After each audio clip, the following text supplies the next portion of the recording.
நீண்ட கால போர் அப்படின்னா, நமக்கு தெரிஞ்ச அந்த டீட்டெயில் வரைக்கும் 2 மாசம் கூட தாக்கு பிடிக்க முடியாது அமெரிக்கா.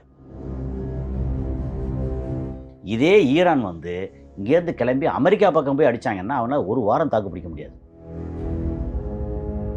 ட்ரம்ப் வந்து கிட்டத்தட்ட பைத்தியம் பிடிக்கிறதோட உச்சத்தில போய் நிற்கிறாப்புல இப்ப ஆளு. இப்ப கடந்த ஒரு 4, 5 மாசமா அந்த ஆளு அந்த ஆளு குடும்பம் மட்டும் சம்பாதிச்ச மட்டும் 50 லட்சம் கோடி ஏற்கனவே சொல்லியிருக்கோம். 500 பில்லியன். அத காப்பாத்தணும். புடிச்சு உள்ள போட்டான். அதுக்கப்புறம் பிரச்சனை வந்துருச்சுன்னா, நவம்பர்ல உள்ள எலெக்ஷன் வருது. அதில தோத்தாச்சுன்னா இம்பீச் பண்ணிருவாய்ங்க. இப்ப பதவியிறக்கம் பண்ணியாச்சுன்னா பிரச்சனை பெருசா வந்துரும். வேற வழி இல்ல. நாங்க வந்து அணு ஆயுதத்த பிரயோகப்படுத்துவோம்னு நெனைச்சாங்கன்னா, அந்த அழிவு வந்து இங்க பெருசா அழிவு நடக்கும். இஸ்ரேல் இல்லாம போயிரும். அப்புறம் இவ்வளவு தூரம் நீ பண்ணிட்டேடா அப்படின்னு சொல்லிட்டு ஐசிபிஎம் வச்சு அமெரிக்காவுக்கு போய் அடிச்சாலும் அடிக்கலாம். இதை நீ வந்து ஈரான் மேலே பிரயோகப்படுத்தினா நான் அமெரிக்கா மேலே அடிப்பேன். ஏன்னா வடகொரியா வந்து அமெரிக்கா வந்து டிஸ்டன்ஸ் கம்மி. இங்கேருந்து 10,500 கிலோமீட்டர்னா எனக்கு அங்கேருந்து தெரிஞ்சு 6,000 இது சம்திங் தான் இருக்கும் நினைக்கிறேன். அப்படியா? ஆமாம், கம்மியில். அப்படி அந்த உலகம் இப்படி உருண்டே இல்லை. இந்த பக்கம் வந்து நார்த் கொரியா, இங்கே சவுத் கொரியா. நார்த் கொரியா அப்படி போயிடுச்சு அப்படின்னா அமெரிக்கா வந்துடும். இப்போ இந்தியாவோட நிலைமை என்னென்னா, ஒரு கட்டத்தில் இவங்க வந்து மேலே வந்துட்டாங்கன்னா ஈரான் வாழ்க. ஏன்னா ஈரான்கிட்ட இப்போ ஆயில் இருக்குது. ஈரானுக்கும் இந்தியாவுக்கும் வந்து பல நூற்றாண்டு காலமாக வந்து நல்ல உறவு இருக்குது. மக்கள்கிட்ட கல்ச்சர் எக்ஸ்சேஞ்ச் இருக்குல்ல இருக்குது. அதனால் ஈரான் வாழ்க. ஈரானுக்கு கீழே அடிபட்டுருச்சு, அமெரிக்கா இஸ்ரேல் வந்துச்சுன்னா இஸ்ரேல் வாழ்க.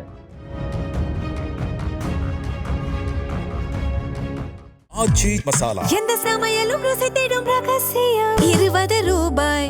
அமெரிக்கா வந்து ஒரு நீண்ட கால போருக்கு தயாராகிருச்சு, அதோடைய தொடக்கம் தான் இது அப்படின்னு சொல்றாங்க. இந்த நீண்ட கால போர் நடந்தால் ஈரான் எப்படி தாக்கு பிடிக்கும்னு நினைக்கிறீங்க? சரி, இப்போ எப்படின்னா ஈரான் ஏற்கனவே என்ன சொன்னாங்க தெரியுமில்ல, இன்னும் 6 மாதம் தொடர்ந்து நடந்தால் கூட நாங்கள் தாக்கு பிடிப்போம், அந்த அளவுக்கு ஆயுதங்கள் வச்சுருக்கோம் அப்படின்னு சொன்னாங்க. அமெரிக்கா கையில் தான். ஏன் வந்து இடையில வந்து இஸ்லாமாபாத் ட்ரூஸு இது இருக்கு இல்லையா, நம்ம பீஸ் டாக் ஏன் சொன்னாங்க? கையில் வந்து ஆயுதம் குறைஞ்சி போச்சு அமெரிக்கா கையிலையும் இஸ்ரேல் கையிலையும். அப்புறம் அமெரிக்கா கையில்னா அமெரிக்காவோட தளங்கள் இருக்குல்ல, அங்கே இருக்கிற நிறையா இது நம்ம ஆன்டி ஏர்கிராஃப்ட் மிசைலோட அந்த மிசைல்ஸ் இருக்குல்ல, அதெல்லாம் நிறைய குறைஞ்சி போச்சு. திரும்ப ரீஃபில் பண்ணுறதுக்கு டைம் வேணும் அப்படின்னு சொல்லிட்டு தான் அப்பப்போ வந்து பீஸ் டாக்ஸ்ன்னு சொல்லி கொண்டு வந்து நிறுத்தி திரும்ப அடித்தது. இப்போவும் நிறையா வந்து ஃபில்லப் பண்ணியிருக்காங்க. நீண்ட கால போர் அப்படின்னா, நமக்கு தெரிஞ்ச அந்த டீட்டெயில் வரைக்கும் 2 மாதம் கூட தாக்கு பிடிக்க முடியாது அமெரிக்கா. ஏன்னா பிரச்சனை என்னென்னா, இதே ஈரான் வந்து இங்கேருந்து கிளம்பி அமெரிக்கா பக்கம் போய் அடித்தாங்கன்னா அவனால் 1 வாரம் தாக்கு பிடிக்க முடியாது. ஆமாம், அதுக்கு வாய்ப்பு இருக்கும். அதுக்கான இல்லை நிலவெளி இல்லை நிலவழி போக முடியாது. கடல் வழி தான் போகணும். என்னத்தை போனாலும் உலகம் பூரா வந்து எல்லா கடல்லையும் அமெரிக்கா அவனோட படையை நிறுத்தி வச்சுருக்காங்க அங்கங்கே. உலகம் பூரா இவன் வந்து அவன் நாட்டில் இருக்கிறதுனால அங்கேருந்து சுற்றி வந்து கடலில் வரும்போது ஈரானோட மிகப்பெரிய பலம் என்ன அப்படின்னா, அவனோட மலை இருக்கு இல்லையா, ஹில்லு, அதோட அரண். அதனால் அதை தாண்டி வந்து அப்படி யாரும் படார்னு வர முடியாது. பந்தரபாஸ் தாண்டி அங்கிட்டு போனால் அங்கிட்டு ஒரு மலை இருக்குது, அந்த பக்கம் மலை ஏரியா இருக்குது, பிளேன் ஏரியா இருக்குது, எல்லா விதமான ஏரியாவும் இருக்குது. அதனால் எது எப்படின்னா, வெளியூர்காரன் வந்து என்ன தான் நீங்கள் சேட்டலைட்டை வச்சு இதை வச்சு இப்படி ரூட்டு மேட்டு போனாலும் உள்ளூர்காரன் டக்குன்னு கிளம்பி ஓடிடுவான்ல. அவன் உள்ளூர்காரன். நீ அவனை தேடி போய் அங்கே அடிக்க போகிற. அதில் தானே வந்து ஆப்கானிஸ்தான்லேயும் வந்து நிறைய மூக்கோடப்பட்டது. தாலிபானை வளர்த்து விட்டாங்க. அப்புறம் தாலிபானை வந்து இனி என்னடா ஏன் மண்ணில் அடிக்கிறேன்னு சொல்லி திருப்பி அடித்தாங்க. ஏகப்பட்ட பேர் வந்து செத்துருக்காங்க அமெரிக்காவோட போர் வீரர்கள்.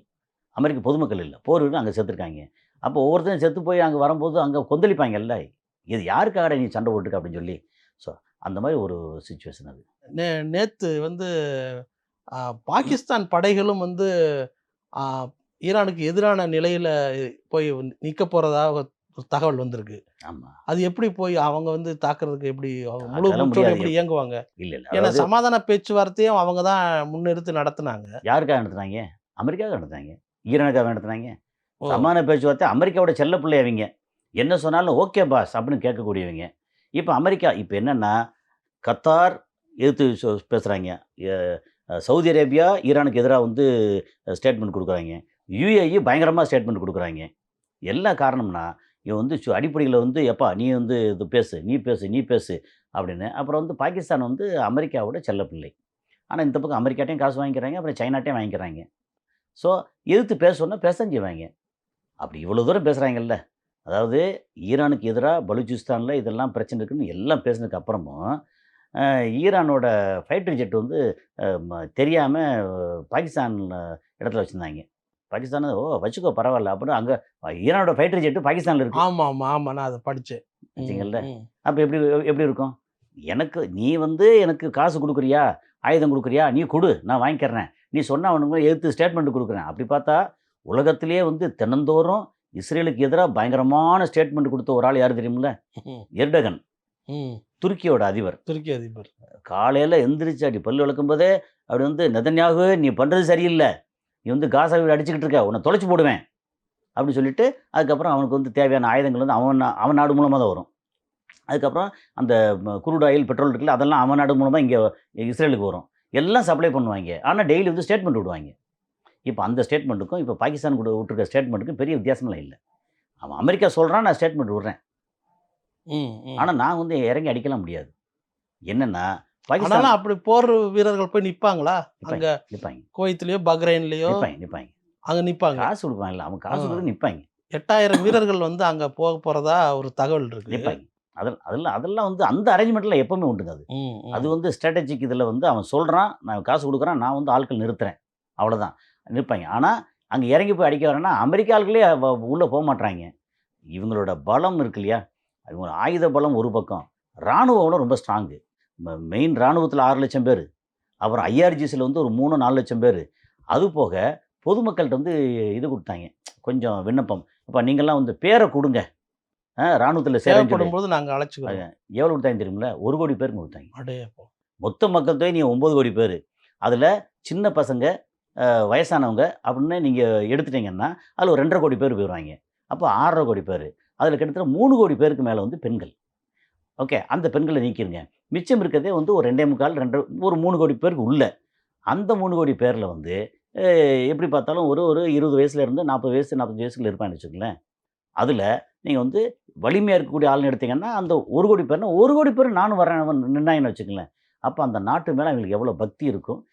என் நாடு நீ எப்போ அடிக்க போச்சுன்னு வந்திருக்கும். 1 கோடி பேர் கொடுத்துட்டாங்க. அதுக்காக உடனே சூப்பராக அடிக்க வந்துடுறான்னு இது அர்த்தம் இல்லை. நாங்கள் தயாருங்கிறோம், எங்கள் நாட்டுக்காக நாங்கள் உயிரை கொடுக்கும் தயார்னு வர்றாங்கல்ல, அந்த உணர்ச்சி எப்போ வரும்? இது ஈரான் ஒரு பெண்களுக்கு எதிரான ஒரு அடக்குமுறையோடு நடந்துக்கிடுது அப்படிங்கிறது உலக நாடுகளுக்கு காண்பிச்சுக்கிட்டு இருந்தாலும், நீங்கள் சொல்கிற அந்த மிசைல் நகரத்தில் முழுக்க என்ஜினியர்ஸ் எல்லாமே பெண்கள் தான். வெளியில் தான் ஆண்கள் வருவாங்க. ஆனால் பெண்கள் எல்லாம் உள்ள என்ஜினியர்ஸாக சயின்டிஸ்டாகவும் உள்ள ஒர்க் பண்ணிக்கிட்டு இருக்காங்க அப்படிங்கிற ஒரு பேச்சு இல்லை இராணுவத்தில். அந்த இராணுவ உடை உடுத்திட்டு துப்பாக்கியோட எவ்வளோ பெண்கள் படை பெருசாகவே இருக்காங்க. வெஸ்டர்ன் மீடியா இருக்குல்ல, வெஸ்டர்ன் மீடியா திடீர்னு இப்போது ஏதோ ஒரு வகையில் இந்தியாவை பிடிக்கல அப்படின்னா, இந்தியா பாம்பாட்டிகள் வாழும் நாடு, இந்த நாடு இந்த இது அப்படின்னு சொல்லி இந்தியாவை பற்றி தவறாகவே டெய்லி புதுசாக போடுவாங்க. அந்த காலத்தில் சோஷியல் மீடியா இல்லை. அப்போது பழகுனது பூரா, அதாவது நமக்கு வர்ற செய்தி பூரா அவங்க சொல்கிற அந்த யூதர்கள் நாளேடு தான். ஏன்னா பெரும்பாலான ஓனர்கள்லாம் யூதர்கள். ஓகே, அப்படி சொல்லுவாங்க. இப்போ வேறு வழி இல்லை, சோஷியல் மீடியா வந்துருச்சு, இதெல்லாம் பொய்ன்னு சொல்லி எல்லார் கையிலையும் ஃபோன் இருக்குது, வீடியோ எடுத்து போட்டுறாங்க. என்ன பண்ணாங்கன்னா, இங்கே பெண்களுக்கு அடக்குமுறை இருக்குன்னாங்க. அப்புறம் இந்த இதில் போகிறாங்கல்ல, ட்ராவல் விலாக் பண்ணுறாங்கல்ல, அவங்க எல்லாம் உள்ளே போயிட்டு இதுலேயே சாதாரணமாக இருக்க மாடர்ன் ட்ரெஸ்ஸில் போயிருக்காங்க, இப்படி போயிருக்காங்க, புர்கா போகிறவங்க போடுறாங்க, சுடிதார் போகிறவங்க போடுறாங்க, மாடர்ன் ட்ரெஸ்ஸுக்கும் இருக்காங்க.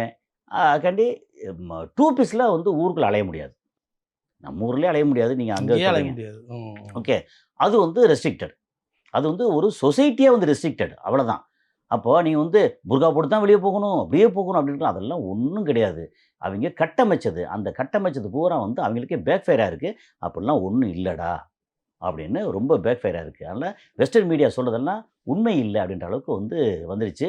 அதுக்கு ஒரு முக்கியமான காரணம் ட்ராவல் விலாகர் இருக்காங்கல்ல, அவங்க இந்த தமிழ் இருக்கிற மாதிரி இது மாதிரி இருக்காங்கல்ல, அவங்கெல்லாம் உள்ளே போயிட்டு பார்த்தா இங்கே பாருங்கள் அந்த வீட்டுக்குள்ளே என்ன அலோவ் பண்ணாங்க, முஸ்லீம் வீட்டுக்குள்ளே வேறு யாரும் அலோவ் பண்ண மாட்டேன்னு சொல்லுவாங்கல்ல, அப்படிலாம் ஒன்றும் கிடையாது. உள்ளே வர சொல்லி உட்கார சொல்லி சாப்பாடு போட்டு இது போட்டு அப்புறம் பெண்களாக கூட இருந்து செல்ஃபி எடுத்து அங்கே பேசி நான் நிறைய பார்த்தேன். அதை நானும் பார்த்தேன். அப்போ வெஸ்டர்ன் மீடியா சொன்னாங்கல்ல, அது பூரா பொய் தானே. அந்த பொய்ங்கிறது சம்மந்தமே இல்லாமல் யாரோ சில ட்ராவல் விலாகர்ஸ் இருக்காங்க. இந்த ட்ராவல் விலாகர்ஸ் தமிழ்நாட்டில் மட்டும் இல்லை, இந்தியாவிலேருந்து மற்றவங்க போயிருக்காங்க, யூகேலேருந்து போயிருக்காங்க, யூரோப்லேருந்து போயிருக்காங்க, வேறு நாடு நிறைய போயிருக்காங்க.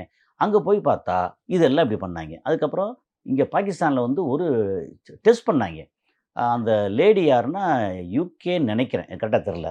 இங்கே வந்து பாகிஸ்தானில் டெஸ்ட் பண்ணாங்க, அதுக்கப்புறம் வந்து தெஹ்ரானில் டெஸ்ட் பண்ணாங்க முன்னாடி, இந்த போரெல்லாம் வரதுக்கு முன்னாடி. என்ன பண்ணாங்கன்னா, அவ வந்து நல்ல வந்து இது வரைக்கும் மிடி இதை போட்டு நல்ல டைட்டாக டிஷர்ட்டு போட்டு நடந்து போறா. பின்னாடியே அவளுக்கு தெரியாமல் பின்னாடியே வந்து வீடியோ எடுத்து போகிறாங்க. எப்படின்னா அவளை மட்டும் வீடியோ எடுக்கல, அவளை கவர் பண்ணி ஆட்கள் இருக்காங்கல்ல, அவங்க வந்து வேலை பார்த்துருக்காங்க. அது வந்து ஏதாவது இப்போ ஹோட்டலு, அது ரெஸ்டாரண்ட்டு, அங்கே பக்கத்துல எல்லாம் வேலை வரும் நிறுத்திட்டு எல்லாம் அப்படி அப்படியே திரும்பி பார்க்குறாங்க.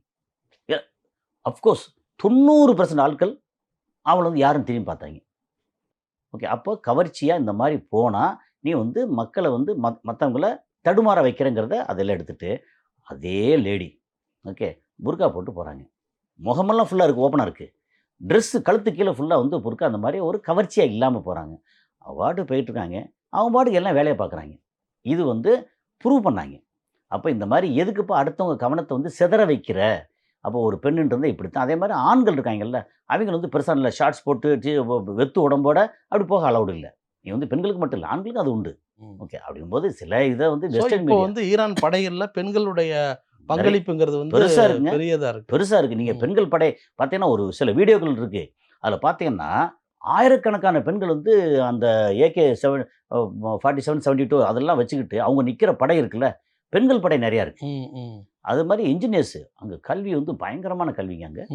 இல்லைன்னா ரிவர்ஸ் இன்ஜினியரிங் பண்ண முடியுமா? அப்படி பெரிய கல்வி. அதனால் பெண்கள் வந்து அடக்குமுறையெல்லாம் ஒன்றும் கிடையாது. அவங்கவுங்களுக்கான சுதந்திரம் அவங்களுக்கு உண்டு. அந்த ஒரு வீட்டில் ஒரு பொண்ணை வந்து ஒரு தகப்பன் வந்து கட்டுப்படுத்துறான்னா வந்து கவர்மெண்ட் என்ன செய்யும்? அந்த மாதிரி தான் நம்ம ஊரில் நம்ம இது பண்ணுறது இல்லையா? நம்ம பிள்ளைய வந்து சரி அங்கெல்லாம் இப்படிலாம் பண்ணாத அப்படி பண்ணாதுன்னு சொல்லுவோம் இல்லையா? அது மாதிரி அங்கேயும் பண்ணுறாங்க. என்ன சமுதாய ஒழுக்கம்ங்கிறது வந்து 2 பீஸில் போகாத, ஆம்பளையில் வந்து வெத்து உடம்புல போகாத, ஷார்ட்ஸ் போட்டு வெத்து உடம்பு போகாது. இது 2 பேரும் கட்டுப்பாடு தானே? அந்த மாதிரி தான். அதனால் இது அங்கே பெண்கள் பங்களிப்பு ரொம்ப இருக்குது. என்ன ஒரு விஷயம்னா என்ன நடந்தாலும் இதுக்கப்புறம் வந்து நம்ம இன்னும் எதிர்பார்க்குறோம். ட்ரம்ப் வந்து கிட்டத்தட்ட பைத்தியம் பிடிக்கிறதோட உச்சத்தில் போய் நிற்கிறாப்புல இப்போ ஆள். ஏன்னா இப்போ கடந்த ஒரு 4-5 மாதமாக அந்த ஆள் அந்த ஆள் குடும்பம் மட்டும் சம்பாதிச்ச மட்டும் 50 லட்சம் கோடி ஏற்கனவே சொல்லியிருக்கோம், 500 பில்லியன். அதை காப்பாற்றணும். பிடிச்சி உள்ளே போட்டால் அதுக்கப்புறம் பிரச்சனை வந்துருச்சுன்னா நவம்பரில் எலெக்ஷன் வருது. அதில் தோத்தாச்சுன்னா இம்பீச் பண்ணிடுவாங்க. இப்போ பதவியிறக்கம் பண்ணியாச்சுன்னா இப்போ பிரச்சனை பெருசாக வந்துடும். அப்போ என்னமாவது பண்ணணுமே, நாங்கள் வந்து தோத்துட்டோம், என் பீரியடில் வந்து தோத்துட்டோன்னு வந்துடக்கூடாது, நாங்கள் ஜெயிச்சோம்டா, ஈரானை யாருமே தொட முடியாது. ஒபாமா வந்து வேறு வழி இல்லாமல் அங்கே வந்து அப்படியே கீழே அடங்கி மண்டி போட்டு கையெழுத்து போட்டு வந்தார். நான் அப்படி இல்லை, அடித்து வந்திருக்கேன் பார் அப்படின்னு சொல்லணுங்கிற இதில் ரொம்ப ஆசைப்பட்டு இன்னும் அடி வாங்கிட்டே இருக்காப்புல. அப்போது கடைசியாக என்ன வரும்? நான் முதல்ல சொல்லிகிட்டு இருக்கேன், அவங்கள ஈரானை கட்டுப்படுத்தணும்னா நீங்கள் வான்வெளியில் கட்டுப்படுத்த முடியாது, கப்பலில் கட்டுப்படுத்த முடியாது, தரைவெளியில் போகிறதுக்கு ஆளே கிடையாது. நீங்கள் என்ன பண்ணாலும் வந்து ஒரு 8000 பேர் வந்து 8000 பேர் இல்லை 80,000 பேர் வந்து பாகிஸ்தான்லேருந்தும் பங்களாதேஷ்லேருந்தும் மற்ற நாட்டிலேருந்து கூட்டு போங்க, ஒன்றும் ஆகாது. ஏன்னா அங்கே பார்த்து 10 லட்சம் பேர் வந்து ஆல்ரெடி இருக்காங்க அங்கே அவன் நாட்டில். ஓகே, அது இல்லாமல் இங்கே ஈராக் இருக்கு இல்லையா, ஈராக்கில் வந்து கத்தாப் IRGC அது ஒரு பேரில் இருக்குது, அங்கே ஒரு 3 லட்சம் பேர் இருக்காங்க. சிரியாவில் இருக்காங்க, யார் ஈரானுக்கு சப்போர்ட்டில் அங்கே இராணுவ வீரர்கள் சிரியாவில் இருக்காங்க. சுற்றி எல்லாம் சேர்ந்தா என்னத்துக்காகும்? அதனால் அவங்களால ஒன்றும் பண்ண முடியாது. ஆனால் எக்ஸப்ட் ஒரு வழி இல்லை, நாங்கள் வந்து அணு ஆயுதத்தை பிரயோகப்படுத்துவோன்னு நினச்சாங்கன்னா அந்த அழிவு வந்து இங்கே பெருசாக அழிவு நடக்கும், இஸ்ரேல் இல்லாமல் போயிடும். அப்புறம் இவ்வளோ தூரம் நீ பண்ணிட்டேடா அப்படின்னு சொல்லிட்டு ICBM வச்சு அமெரிக்காவுக்கு போய் அடித்தாலும் அடிக்கலாம். ஆமாம், இவன் கையில் இருக்குது, கேள்விப்பட்டிருக்கு. 8ஓ 9ஓ வச்சுருக்காங்க அவளுக்கு ICBM 12,000 கிலோமீட்டர் போகிறதுக்கு. 12,000 கிலோமீட்டர். ஆமாம், அதில் வந்து தலையில் வந்து அணு ஆயுதத்தை வச்சு. அமெரிக்காவுடைய டிஸ்டன்ஸ் 13,000 10,500. 10,500 தானே? ஆமாம். அப்போ இவங்க 12,000 வச்சுருக்காங்க. 12,000 வரைக்கும் 11,000 பண்ணி இப்போ 12,000 வரைக்கும் வச்சுருக்கதா தகவல் இருக்குது. அப்புறம் வந்து அந்த 450 கிலோ என்ரிச்மெண்ட் இருக்காங்கல்ல, அது ஆல்ரெடி 90% இது என்ரிச் பண்ணி எல்லா ICBM தலையில் வச்சுருக்காங்க அப்படின்னு சொல்லி ரெடி பண்ணி வச்சுருக்காங்க. ஆமாம், அதே நேரத்தில் இவங்களும் இஸ்ரேல் இருக்காங்கல்ல, அவன் ஒரு 20 இதை வந்து மிசைல் வந்து அணுவயத்தோடு ரெடியாக வச்சுருக்காங்களாம். எங்கே அடிக்கிற பூரா இருக்கிற மொத்த இஸ்லாமிக் கண்ட்ரி பூரா அடித்து முடிச்சிடணும்னு சொல்லி. எங்கே Afghanistan, Pakistan, Iran, Iraq, Egypt, ஆனால் GCC கண்ட்ரி எதுவும் கிடையாது, சிரியா, லெபனான் அப்படின்னு எல்லா நாட்டையும் அடிச்சு, அப்புறம் அந்த பக்கத்தில் வந்து சோமாலியா, அப்படி எல்லா நாட்டையும் அடித்து முடிக்கிறதுக்கு. இந்த நாடுகளுடைய போக்கு இப்படி இருக்க ஒரு பக்கம் இருந்தாலும் வடகொரியாவுடைய நிலைப்பாடு இப்போ என்னவா இருக்கும்? இந்த வடகொரியா வந்து அமைதியாக வேடிக்கை பார்க்குறாங்க. நான் நீங்கள் வடகொரியா பார்த்தீங்கன்னா ஒரு பெரிய செல்வாக்கான நாடெல்லாம் இல்லை, ஆனால் அவங்க ஆயுத பலத்தில் கொஞ்சம் பெரிய இதாக இருக்காங்க. அவங்க வந்து ஈரானுக்கு வந்து சப்போர்ட்டிவாக தான் அவர் வடகொரியா சப்போர்ட்டு. இந்த கிம் ஜாங் உன் பேசுகிறாரு. அவர் வந்து நீங்கள் அமெரிக்கா வந்து நாங்கள் நினச்சா வந்து அமெரிக்காவை அட்டாக் பண்ணுவோங்கிற மாதிரிலாம் ஒரு 3 மாதத்துக்கு முன்னாடிலாம் அறிக்கையெல்லாம் விட்டுருந்தாரு. ஆமாம். இப்போ இந்த கடும் போரில் அவருடைய நிலைப்பாடு என்னவா இருக்கும் அப்படிங்கிற ஆல்ரெடி ஊகிக்க முடியுதா? இல்லை ஆல்ரெடி வடகொரியா டெலிகேட்ஸ் வந்து இங்கே வந்துட்டு போயிட்டாங்க. ம். அஞ்சலிக்கு வந்துட்டு போயிட்டாங்க. அஞ்சலிக்கு வந்துட்டு ஆமாம் ஆமாம் வந்துட்டு போயிட்டாங்க. ஓகே. தென்கொரியாவுக்கு இன்விடேஷன் கிடையாது. ஓகே, வடகொரியா வந்துட்டு போயிட்டாங்க. வடகொரியா வந்து நிறையா இந்த டன்னல் ஸ்ட்ரக்சர் இருக்குல்ல, அதுக்கு வடகொரியா சப்போர்ட் பண்ணதா கேள்வி. ஓஹோ.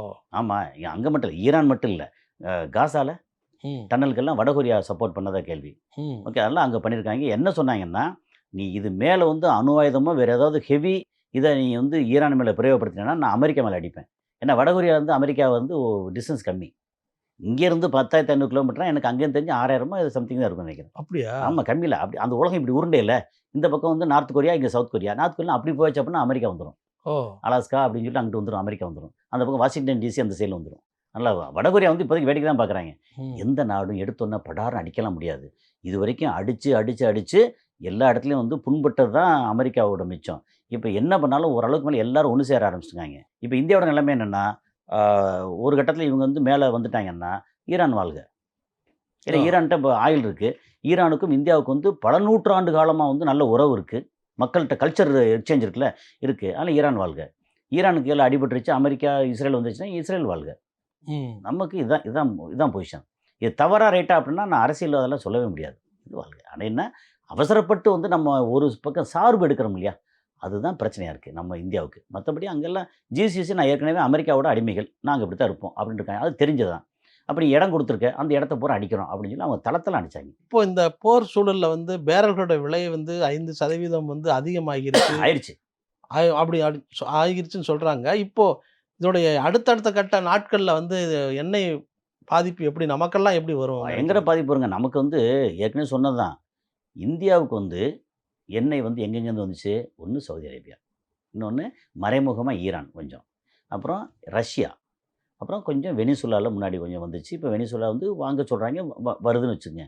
அதுக்கப்புறம் இன்னும் ஒரு 20-30 நாடுகளில் கொஞ்சம் கொஞ்சமாக வாங்குறோம். அதெல்லாம் ரொம்ப பீனட்ஸ் மாதிரி, பெருசாக இல்லை. மேஜர் சப்ளையர் வந்து சவுதி அரேபியா நமக்கு, அப்புறம் யுஏஇ, அப்புறம் இதில் வந்து கேஸில் வந்து மேஜர் சப்ளையர் வந்து கத்தார், அப்புறம் கொஞ்சம் நம்ம வந்து ஈராக்லேருந்து வாங்குகிறோம். ஈராக் வந்து வாங்கிட்டு அமெரிக்காவுக்கு அமௌண்ட் அனுப்பிச்சிடுவோம். அவங்க வந்து பிச்சை போடுறமா அவங்களுக்கு போட்டுட்ருக்காங்க. ஸோ ஈராக்லேருந்து வாங்குகிறோம். ஈராக்கில் கொஞ்சம், சவுதி அரேபியாவில் வெறும் குரூட் ஆயில் மட்டும் வாங்கலை, யூரியா வாங்குகிறோம். ரொம்ப ரொம்ப முக்கியம். யூரியா தட்டுப்பாடு பெரிய, அது கொஞ்சம் கொஞ்சமாக இப்போ தான் கொஞ்சம் அப்படியே அட்ஜஸ்ட் பண்ணியிருக்காங்க. ஓகே. இப்போ என்னென்னா, ரஷ்யா இருக்கு இல்லையா, அதில் ரிஃபைனரி, அது ஆயில் ஃபீல்டு எல்லாத்தையும் அடிச்சு நொறுக்கியிருக்காங்க பயங்கரமாக. ரஷ்யாவில் வந்து இப்போ சமீபத்தில் வந்து ஒரு வீடியோலாம் பார்த்தீங்கன்னா, யார் யுக்ரைன் யுக்ரைன் பேரில் நேட்டோ நாடுகள்லாம் சேர்த்து அடிச்சிருக்காங்கன்னு அர்த்தம். யுக்ரைன் தனி நாடு அவ்வளோ பெருசாக பண்ண முடியுமா? அடிச்சிருக்காங்க. ரஷ்யாவுக்கு உள்ளேயே வந்து அங்களுக்கு ஆயில் தட்டுப்பாடு எக்கச்சக்கமாக வந்திருக்கு. அது இது பெட்ரோல் போடுறதுக்கு கார் நிறுத்துறாங்க கிட்டத்தட்ட ஒரு 4-5 கிலோமீட்டர் தூரத்துக்கு. முன்னாடி ஸ்ரீலங்காவில் நினச்சி தெரியுமா? ஆமாம். அதை விட மோசமாக ரஷ்யாவில் இருக்குது. ஓகே. எங்கே இதில் மாஸ்கோலையே. அப்படியா? ஆமாம், அது வீடியோலாம் வந்துச்சு. ஃபேக் வீடியோ இல்லை, அது ஃபேக்ட் செக் பண்ணி பார்த்தா இருக்குது. அது ஆக்சுவலாக வீடியோலாம் வந்துச்சு. ரஷ்யாவுக்குள்ளே அப்படி இருக்குது. அப்போ அவனுக்கே அங்கே பிரச்சனை இருக்குன்னா இந்தியாவுக்கு எப்படி கொடுப்பாங்க? ப்ரிஃபரன்ஸ் வந்து சைனா கொடுப்பாங்க, ஒரு வழி இல்லை. இந்தியாவுக்கு பெருசாக தரமாட்டாங்க. இந்தியாவுக்கு அங்கேருந்து வரலன்னு வச்சுங்களேன், அது ஒரு சிக்கல். ஹர்மோஸ் இப்போ க்ளோஸில் இருக்குது, அப்பப்போ வருது, ஆனால் க்ளோஸில் இருக்குது. இன்னும் எவ்வளோ நீங்கள் வச்சுக்கோங்க, 60 நாளைக்கு 60 நாளைக்கு வந்து நம்ம ஸ்டாக் வச்சுருக்க முடியும். இந்த பிரச்சனைங்க நீண்டு போச்சு அப்படின்னா இந்தியாவுக்கும் இன்னும் பெரிய சிக்கல் தான். இப்போதைக்கு சிக்கல் இல்லை. ரஷ்யாலேருந்து வராது, பெருசாக வராது. இந்த சைட்லேருந்து வரணும். வெனிசுலாந்து எவ்வளோ கொண்டு வர முடியும்? அங்கேருந்து சுற்றி வந்து சேர்றதுக்குள்ள வெனிசுலா குரூட் ஆயில் வேறு, ரொம்ப ஹெவி குரூட் ஆயில் வேறு. ஹெவி குரூட் ஆயில் அதுக்கு ரொம்ப செலவு, அதை ரிஃபைன் பண்ணுறதுக்கு ரொம்ப செலவு அதிகம். இது வந்து பியூரிட்டின்னு எடுத்தாச்சுன்னா சவுதி அரேபியா, யுஏஇ, ஈரானு, அதுக்கப்புறம் ரஷ்யா, இதோட குரூட் ஆயில்லாம் வந்து ரொம்ப குவாலிட்டி ஜாஸ்தி. அமெரிக்காவில் இருக்க குரூட் ஆயில் குவாலிட்டி ஜாஸ்தி. அப்படி. ஸோ குவாலிட்டி கம்மியானது வந்து வெனிசுலா எவ்வளோ வாங்கி அப்படின்றாங்க. வாங்கி நம்ம வந்து கஷ்டப்பட்டு ரிஃபைன் பண்ணி என்ன பண்ணுறது? அப்படி ஒரு சூழல் இருக்குது. இந்தியாவுக்கு வந்து பெரிய பாதிப்பு வரும். பிரச்சனை வந்து இப்போ எஸ்கலேட் ரொம்ப ஆச்சு அப்படின்னா, வார் எஸ்கலேஷன் ஆயிடுச்சு, நாளைக்கெல்லாம் வந்து இன்னும் பெருசாக எதிர்பார்க்கலாம். ஆமாம். ஏன்னா அடக்கம் பண்ணதுக்கப்புறம் இவங்க இறங்கி அடிப்பாங்கல்ல, சல்லுன்னு அடுத்து பாருங்கள் இஸ்ரேல் மேலே அடிப்பாங்க. எப்படா எங்கள் ஆட்களை அடிக்க போச்சு அப்படின்னு இஸ்ரேல் மேலே அடிக்க வாய்ப்பு இருக்குது. அப்படி அடித்தாங்கன்னா ரொம்ப பெருசாகும். அப்போ அமெரிக்கா வந்து வந்தாங்கன்னா அமெரிக்கா தலங்களை பூரா அடித்து நொறுக்குவாங்க. அப்படிங்கும்போது ஒரு மிகப்பெரிய அளவுக்கு ஒருவேளை லேசாக அப்படி தவறுச்சுன்னா மூன்றாம் உலக போரா மாறதுக்கும் வாய்ப்பு இருக்கு. இப்போ இந்த கொமானி அவர்களுடைய இறுதி ஊர்வலத்துல ஈராக்குக்கு ஒரு இடத்துக்கு போறாங்க. ஆமா, அது 2 என்ன இடத்துக்கு. என்ன என்ன நஜஃப்னு காரணம்? ஒரு இடம், ம். கர்பலான்னு ஒரு இடம்.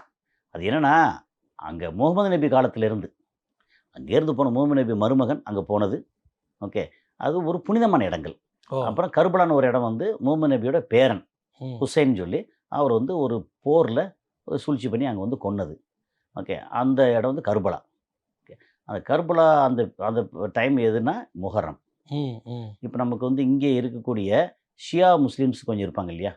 அவங்க வந்து சாட்டையால உடம்புல அடிச்சுக்குவாங்க பார்த்துருக்கீங்களா? ஆமாமா. கம்பிய வச்சு கம்பி எடுத்து. வச்சு அடிப்பாங்கல்ல, பில்லேடெல்லாம் வச்சு அடிப்பாங்க. ஆமாமா. ஓகே. அது வந்து அங்க முகமது நபியோட பேரன் அங்க போயிருக்கும்போது சூழ்ச்சி பண்ணி கொன்னுட்டாங்க. அந்த துக்க தினமா தான் முஹர்ரம்ல இந்த மாரி மொஹரம் பண்டிகை அந்த அனுஷ்டிப்பு. பண்டிகைங்கிறது கொண்டாட்ட பண்டிகை இல்ல. துக்க பண்டிகை. துக்க அனுஷ்டிப்பு அது. அனுஷ்டிப்பு அப்படிங்கிறது. ஸோ அந்த இடம் கர்பலா ரொம்ப முக்கியம். ஸோ அவர் வந்து அங்கேருந்து போய் நஜஃப்க்கு ஃப்ளைட்ல போய் அங்கேருந்து கர்பலா போயிட்டு திரும்ப அவரோட சொந்த கிராமத்துக்கு அந்த அந்த அங்க வந்து அடக்கம் பண்றாங்க. ம். ம். அதனால அது ஈரான், ஈராக்கு முன்னாடி வந்து ரொம்ப நெருக்கமா இருந்தது தானே.